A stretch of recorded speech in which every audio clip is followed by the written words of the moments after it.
both of the major parties, and we're talking about the United States here, hold their national convention during the summer before the actual general election. So the Republicans will hold their Republican national convention, and the Democrats will hold their Democratic national convention. And it's there that they officially choose their candidates that will run against each other in the general election.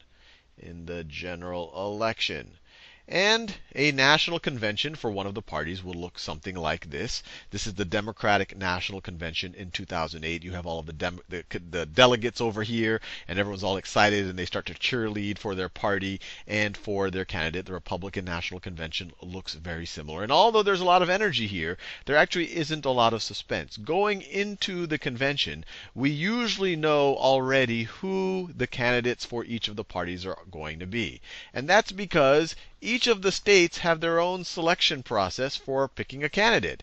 And as those selection processes, as we get the results from, we know how many delegates they're going to send to the convention and who they are going to, or whom they are going to vote for. But there's two ways that they can select those candidates or those delegates for the national convention. They could either run a caucus, or caucus. Let me spell that right. They could either run a caucus or they could run a primary. They could have a primary.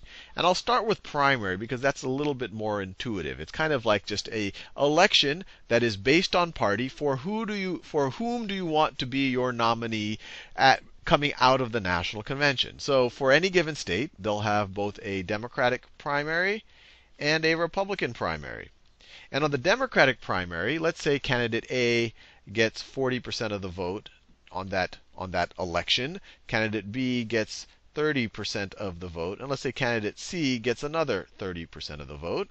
What will happen is that state's delegates on the Democratic side, so let's say that state, just for convenience, let's say that they have 10 delegates. 10 delegates. On the Democratic side, that means that these delegates will go on to the national convention and represent the different candidates proportionally. So out of these 10 delegates, 40%, or 4, will represent candidate A, 3 will represent candidate B, and 3 will represent candidate C when they go to the national convention. On the Republican side, it's a little bit more nuanced. You could have similar results. A gets 40%, B gets 30%, and C gets, and let me do different letters to show you these aren't the same candidates. So let me do candidates D, E, and F. So you could have candidate D, candidate E, candidate F. And let's say, let me just do the percentages slightly different for fun. So let's say you have 45% over here. Let's say you have 25% over here. That gets us, and then let's say you have candidate F with 30% over here. On the Republican side, it depends from state to state. Some states will do it similar to the Democrats, where the delegates represent the candidates in proportion to the votes they have, while some other states have it winner take all. And so, for example, in a winner take all state, candidate D would get all 10 delegates. And the reason why states do that is it's a stronger incentive for a candidate to show up to that state if they feel like they're in the running. Because if they throw enough money and marketing in that state, that's a big deal to take all of the votes. On the other hand, if you're a smaller candidate and you don't think you can take it all, it might be a disincentive for you to actually even show up at that state. And you might want to focus on the states where you can actually get some delegates. So that's all a primary is. It's really a kind of, you could view it as an election that's held separately on the Democratic side, separately on the Republican side, and those are used by the states' parties to decide which delegates go to the national party and whom those delegates are going to vote for. A caucus, the point is the same thing, to figure out who are your delegates that are going to go to the national convention and whom are they going to vote for, but the process is a little bit different. In a caucus, you essentially have people get together in these events, these caucuses, in different precincts. And the most famous of these are the Iowa caucuses. So in small precincts, you'll have groups of 50 to 100 people get together, and the different parties have different ways of going about it. But they have a way, they have processes in place where people try to market for different candidates. They campaign for different candidates.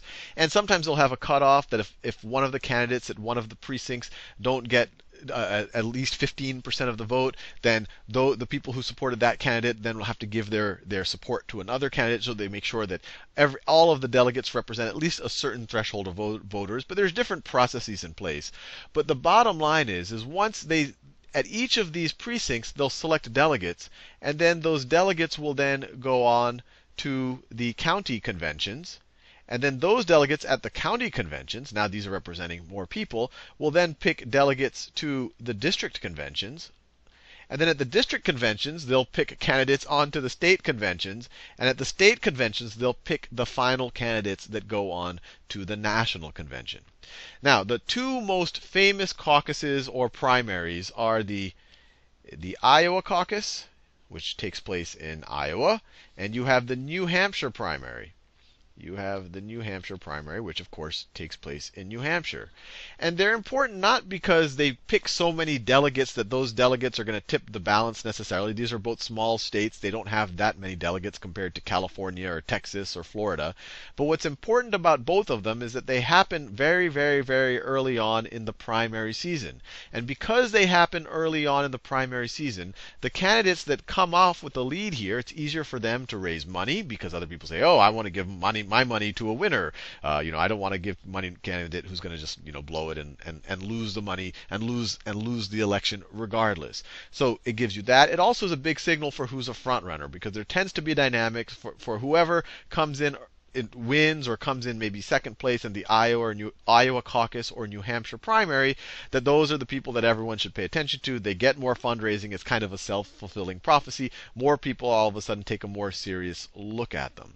Now, the Iowa caucus, just to be clear, the primaries all happen on one day, and you have the polling results when people exit the polls, and then you also get the final results pretty quickly. This caucus process actually takes place over many, many months, 5 months in the case of the Iowa caucus.